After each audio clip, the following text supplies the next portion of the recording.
Hello everybody and welcome back into the kitchen. Today I am mucking about with one of the meads. Well, actually it's the melomel. Actually it's the 3 Berry Melomel that I may have started on the JT Bear channel. But since the meads, melomels and more playlist is here in the kitchen, that's where anything else in that vein is gonna go. I initially thought this was gonna rest for a good 3 months. There were a few tragedies and incidents along the way. I'll try and link any videos I can find that kind of explain that. But here we are at basically 1 month after I started it, and I have zero activity going on. There's no bubbling, there's nothing. So I've decided I'm pouring it out, and we're going to take a test and, you know, decide from there. But I think it's probably set up for consumption at this point. So here I have a nice clear glass so we can see what it looks like. If I'm going to try such a red beverage, well, the skull of an enemy seems appropriate. And, you know, in the party of all things kegger, we've got the Mr. Beer here, so it might as well play its part. I'm going to siphon this into here, trying to keep all of this crap in the top and all of this crap in the bottom. I have a siphon. It's a cheap little pump siphon that we picked up, not knowing what we were going to do with. Apparently it turned out to be melomel. I have sprayed this with sanitizer, fear not. And I believe the lovely Shocks is going to help me with some camera work while I attempt to transfer this stuff over. Yeah. Alright, I've never done this before, and I don't think this is the right kind of siphon in a lot of different things. But basically this, yeah, get her squeezing and apparently I have to force this out. There is no automatic flow. I was hoping this would go like a fish tank siphon does. Oh well, it does make it a lot easier to control this. That also means it's going to take a lot longer. I think we'll check back probably once this is a little closer to full, or if I can figure out some trick to make it just keep going. It's like a stress ball for fruit wine. Does seem to be working though.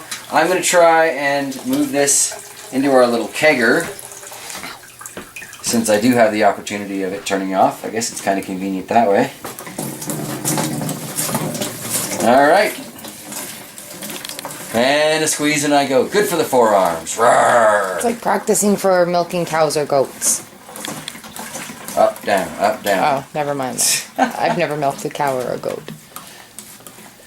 Alright, this is going to take a while, guys. I'll get back to you. So just looking down into our skull jug here. There's an interesting color on that. I'll pour some into my clear glass. We'll take a look. So the background is hideous, but the liquid looks pretty good. Oh, do you want a white background? Here's a white background. Thank you, Shocks. That liquid looks even better. Kind of a pale rosé. Not quite the red that I would have expected from such dark fruits, but it turned out that there was a fruit overflow in the beginning, and then a lot of raspberries went in as kind of a follow-up. So, you know, this is a mix-up of a melomel, but it's my first. Looks good, and I'm about to find out how that tastes. Since the lovely Shocks is here with me today, she's going to do some camera work while I give this a test, and hopefully we won't need someone to call 911, but I'll be here for that too. She's got my back. Definitely smells like it has developed some alcohol in there, despite or in spite of the fact that I don't think there was anywhere near enough honey or fruit. Yeah, it smells really good.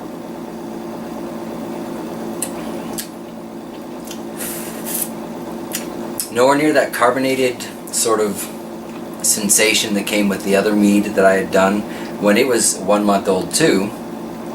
I definitely had a lot more bubbly there. I suspect that means that 2 packets of yeast in a 5-gallon jug managed to more than work through the probably 3 liters of honey that I put in there, and probably another 1.5 liters worth of assorted berries. Blueberry, Saskatoon berry, raspberry, But I don't get a hint of anything other than berry, like nothing specific.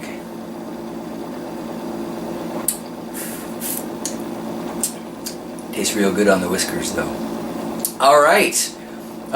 This worked out way better than I had expected. I'm really glad we did it.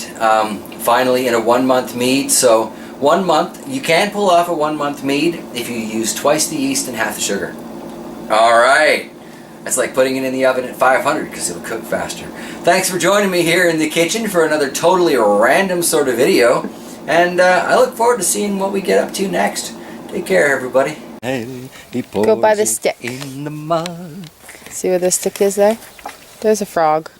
Probably. Frog's gonna get drunk tonight. Drunken frog syndrome. So, try and pour it out so you guys can see what's going on in here. Plus, the bugs coming at this will feed the frogs, and they're adorable little frogs. They're cute little frogs. I'll try and get a shot of that for the outdoor channel, but...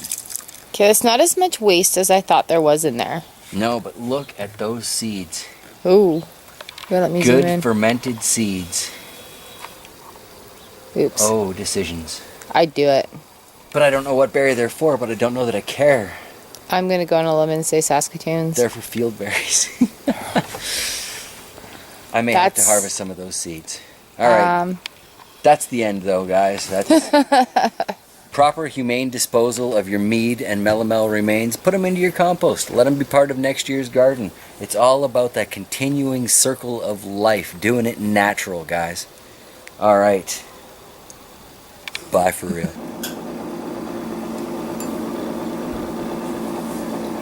Off-camera testing.